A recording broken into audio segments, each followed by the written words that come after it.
Assalamualaikum Ibu. Waalaikumsalam. Sehat. Alhamdulillah sehat. Gimana kabar As? Alhamdulillah Bu. Ya. Alhamdulillah. Oh, Ibu As minta waktu Ibu nih sebentar, Baik. beberapa menit ke depan karena As di sini mendapatkan tugas program guru penggerak Ibu angkatan 8 di modul 3.1 untuk mewawancarai kepala sekolah berkenaan dengan pengambilan keputusan yang berbasis nilai-nilai kebajikan Bu. Iya, mungkin ada 10 pertanyaan ya Bu. Baiklah. Ya, terima kasih. Selagi masih bisa jawab ya. Iya. Kalau enggak ya mohon maaf. Baiklah Bu, pertanyaan pertama Bu, selama ini bagaimana Ibu dapat mengidentifikasi tuh Bu kasus-kasus yang merupakan dilema etika atau rujukan moral?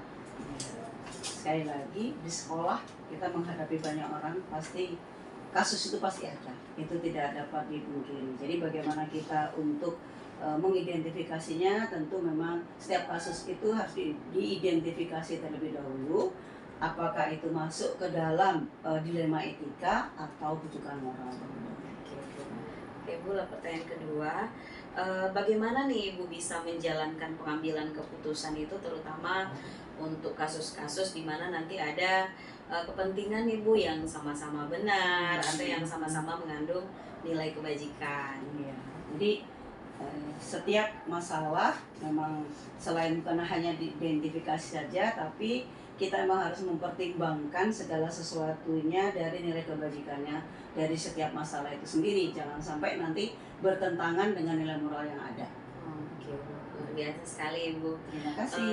Lanjut nih Bu, dari pengambilan keputusan Ibu tadi yang mengidentifikasi ya Bu ya, agar pengambilan keputusannya tidak salah gitu. Apa nih langkah-langkah Ibu atau prosedur apa ini yang biasa Ibu pakai selama ini? Iya, jadi mengidentifikasi masalah terlebih dahulu, kemudian juga kita harus melihat orang-orang yang terlibat di dalamnya, kemudian juga kita harus melihat kasus-kasus yang ada itu sesuai bertolak belakangkah dengan dilema yang ada di sekolah, ataupun juga peraturan yang ada di sekolah, maupun dengan juga mungkin peraturan yang berjalan di masyarakat. Nah, jadi itu prosedurnya harus dijalankan sampai nanti kita dapat menentukan langkah apa atau untuk memutuskan masalah itu melibatkan siapa, kemudian keputusan apa yang mau kita ambil itu jangan sampai salah kita menentukan keputusan. Oke. Baik Bu.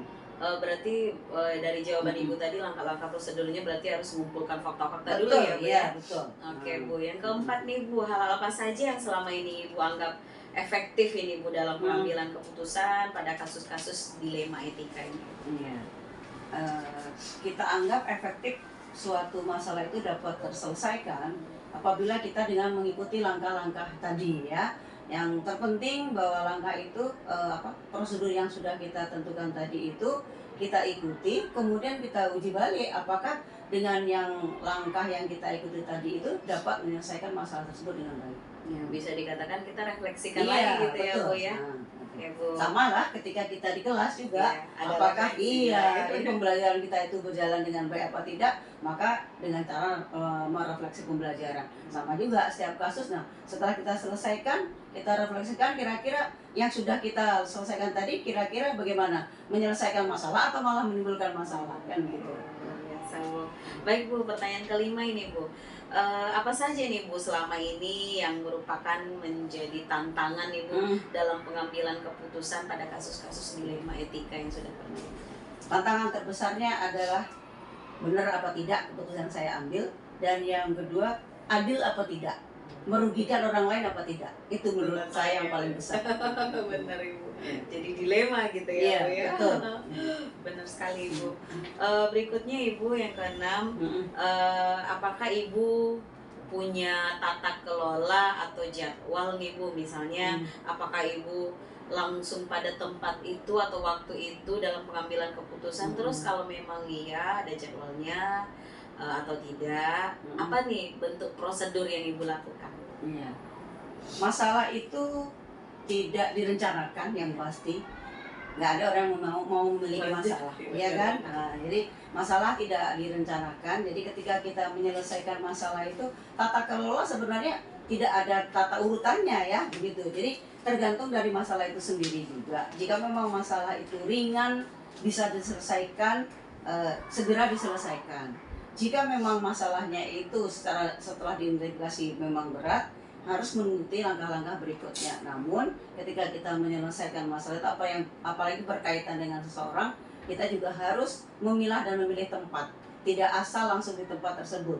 Kita harus cari di mana tempat yang terbaik untuk bisa menyelesaikan masalah tersebut. Benar, Bu. Benar sekali.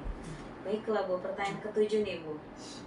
Ada nggak Bu seseorang gitu Bu dan atau faktor-faktor apa nih yang selama ini mempermudah Ibu atau membantu Ibu dalam pengambilan keputusan dalam kasus dilema etika ini? Dalam mengambil sebuah keputusan, memang kalau yang namanya di sekolah itu kepala sekolah adalah pimpinan tertinggi. Namun kadangkala pimpinan tertinggi pun tetap butuh nasihat, butuh pertimbangan dari orang lain. Jadi kalau kita mengambil keputusan, jika memang itu dirasa berat untuk diri sendiri, ya kita memang harus melibatkan orang lain. Toh di sekolah adalah sebuah tim, bukan kerja sendiri. Nah, walaupun pada akhirnya keputusan itu tetap ada di tangan seorang pemimpin. Jadi kita memang butuh seseorang, kebetulan di sekolah ada humas, ada kesiswaan, karena itu mereka yang bisa ikut membantu kita untuk memutuskan sebuah masalah tersebut. Karena masukan dari orang lain itu sangatlah penting bagi seorang pemimpin untuk bisa menentukan atau memutuskan masalah tersebut. Luar biasa ya Bu. Baiklah Bu, pertanyaan ke-8 ini Bu. Dari semua yang Ibu sampaikan tadi, dari pertanyaan pertama sampai pertanyaan ke-7, kira-kira apa nih Bu pembelajaran yang bisa kita petik gitu Bu dalam pengambilan keputusan itu? Iya, pembelajaran yang bisa kita petik adalah bahwa satu, kita sebagai makhluk sosial pasti berhubungan dengan orang lain. Masalah itu pasti akan timbul. Besar kecilnya adalah tergantung dari kita juga. Kita besarkan, masalah tersebut akan jadi besar, kita kecilkan akan menjadi besar. Jadi tetap kecil. Jadi bagaimana kita mengatasinya dari persoalan yang sudah pernah kita hadapi, maka dari mengidentifikasi masalah tadi itu, mengambil keputusan jika memang tidak bisa diputuskan secara sendiri, maka putuskanlah atau mintalah pertimbangan ke orang lain. Mungkin tidak hanya dengan pertimbangan di dalam, bisa juga mungkin pertimbangan keluar. Entah kita punya pengawas, ya kan? Kita juga punya pimpinan dinas pendidikan. Kita bisa minta masukan dari beliau-beliau sehingga kita tidak mengambil keputusan yang salah, itu menurut saya. Luar biasa sekali Ibu, jadi pembelajaran juga nih buat saya Ibu, dengan yang Ibu sampaikan tadi bahwa kita tidak boleh gegabah dalam pengambilan keputusan ya Bu ya. Kita harus juga menerima saran masukan dari orang lain ya Bu, karena orang yang mau berhasil itu orang yang mau mendengarkan saran-saran dari orang lain. Baik Bu, pertanyaan ke-9 Ibu, gimana nih rencana Ibu ke depan ini dalam pengambilan keputusan? Apakah Ibu masih melakukan langkah-langkah yang sudah ada sekarang, atau mungkin Ibu punya progres lain gitu Bu dalam pengambilan keputusan ke depan? Ya tentunya dengan merefleksi diri tadi dari keputusan tadi, jika memang apa yang sudah kita rencanakan itu dapat berjalan dengan baik gitu kan, maka tetap prosesnya itu dengan merefleksi tadi, apabila ada kekurangannya tentu kita perbaiki gitu. Jadi sekali lagi, sekolah itu adalah tim, bukan milik sendiri, bukan milik kepala sekolah sendiri. Jadi dengan timlah kita bisa untuk belajar bersama-sama juga untuk menentukan segala keputusan yang terbaik buat kita semua. Oke Bu, ya benar sekali ya Bu. Berarti luar biasa lah jawaban Ibu, dimana rencana Ibu ke depan dengan langkah-langkah Ibu yang udah lakukan tadi yang sudah luar biasa. Ibu masih ingin merefleksikan diri seperti kita di kelas ya Bu ya, seperti yang Ibu bilang tadi. Jadi ini kita ada berpihak pada murid nih belum nih, apalagi seorang pimpinan nih. Saya ada berpihak nggak ya? Ada yang dirugikan nggak? Ada yang ini gitu ya. Oke, luar biasa Bu. Ini kita sudah di penghujung pertanyaan nih Bu. Untuk pertanyaan terakhir Bu, bagaimana nih cara Ibu untuk mengukur efektivitas dalam pengambilan keputusan?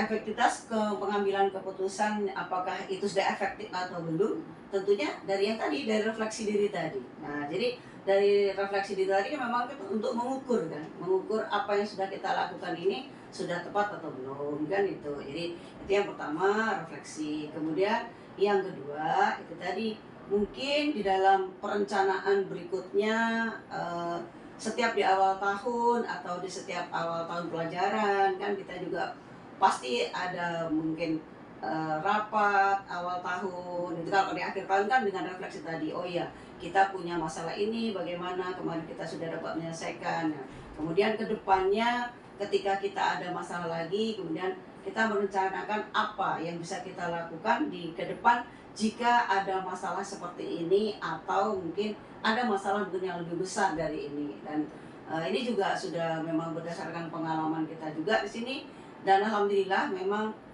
ada beberapa masalah yang berkaitan dengan orang tua, dengan anak, juga dengan sesama teman guru sendiri di sini gitu kan.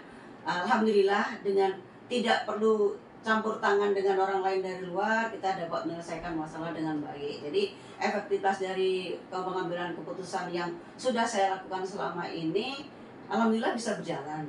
Ya, kita berharap di tahun-tahun berikutnya itu tidak ada masalah-masalah, apalagi yang masalah berat. Itu harapannya.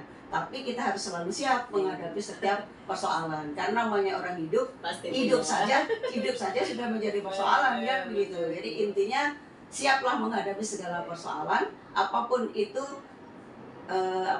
Persoalan itu bukan untuk diabaikan, bukan untuk ditinggalkan, tapi untuk dihadapi dan untuk diselesaikan. Kalau kita siap untuk